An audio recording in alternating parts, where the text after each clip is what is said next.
There's a floor in my apartment building that doesn't exist. Not floor 13. That would be too cliche. Besides, our building isn't tall enough for a 13th floor anyway. Some of the residents call it floor 3.5 or 3 3/4 to give it a whimsical Harry Potter vibe, but I just call it the dead floor. The building itself dates back to the early 1980s. The elevators don't use digital displays. They have these old-fashioned analog dials above the doors to show what floor you're on. On rare and completely random occasions, the needle will stop at the exact zenith of the dial, right at the top where no number exists. When that happens, the elevator freezes, and the doors creak open to a hallway that physically cannot be there. If you look at the building from the outside, there is no physical gap between the 3rd and 4th floors. The stairwell passes right through it without interruption. Yet every new tenant is briefed on floor 3.5 by the superintendent, and beneath the control panel inside the elevator, a laminated card lists 10 strict rules you must follow if you ever land there. The rules are precise and non-negotiable. Rule 1. Do not push any buttons once the elevator stops. Every button pressed only reduces the time you have left. Rule 2. Walk calmly but briskly to the far end of the hall. Leave all personal effects in the elevator so as not to encumber you. Rule 3. Do not look directly out the windows or into any mirrors. Rule 4. Do not look into the peepholes of any apartment doors. Rule 5. Do not approach or enter any apartment with an open door. Rule 6. Do not respond or react to any sounds or voices coming from inside the apartments. Rule 7. If you hear something behind you, do not stop or turn around. Keep making your way to the end of the hall, turning around only when you've heard a door shut. Rule 8. When you reach the end of the hall, read the bulletin board and sign the form. Make sure the pen remains easily visible and accessible for the next person. Rule 9.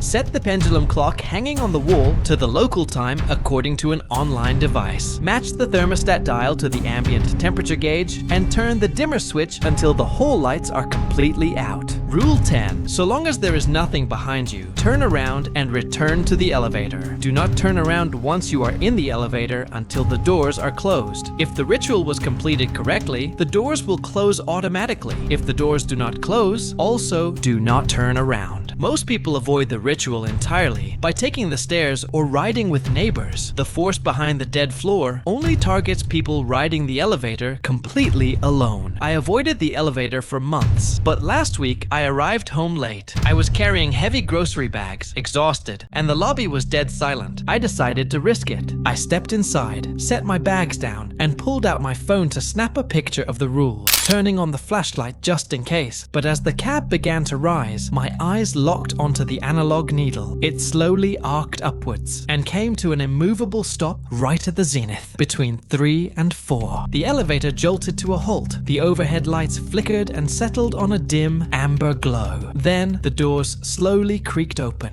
The air that rushed in was stagnant, heavy, and cold, like unsealing a crypt. Everything outside was bathed in a faded, murky shade of blue. The carpet was worn, the paint peeling. The hallway stretched into complete silence. No sound of plumbing, no hum of ventilation, just the faint groan of the building itself. I checked my phone. The screen was covered in static and garbled text, totally useless. I shoved it into my pocket, took a deep breath, and stepped out onto the carpet. It was unnervingly soft, swallowing my footsteps. That's when I broke the first rule. I looked at the windows. The window panes were foggy with trapped condensation. Beyond them lay the silhouettes of massive Gothic-style buildings that shouldn't exist in our city. And clinging to the glass was a massive, limbless, mollusk-like creature. It undulated and shuddered against the pane, creeping upward with a wet, sticky suction. I averted my eyes immediately and looked up at the water-stained popcorn ceiling, ignoring the shattered, tarnished mirrors along the wall.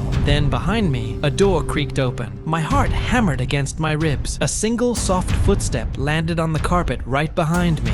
Fighting every human instinct to turn around, I forced myself to keep marching forward. Distant whimpers and low whispers reverberated behind the closed doors. At one point, a cackling scream erupted down the hall, only to be cut off instantly, as if something heavy had been clamped over its mouth.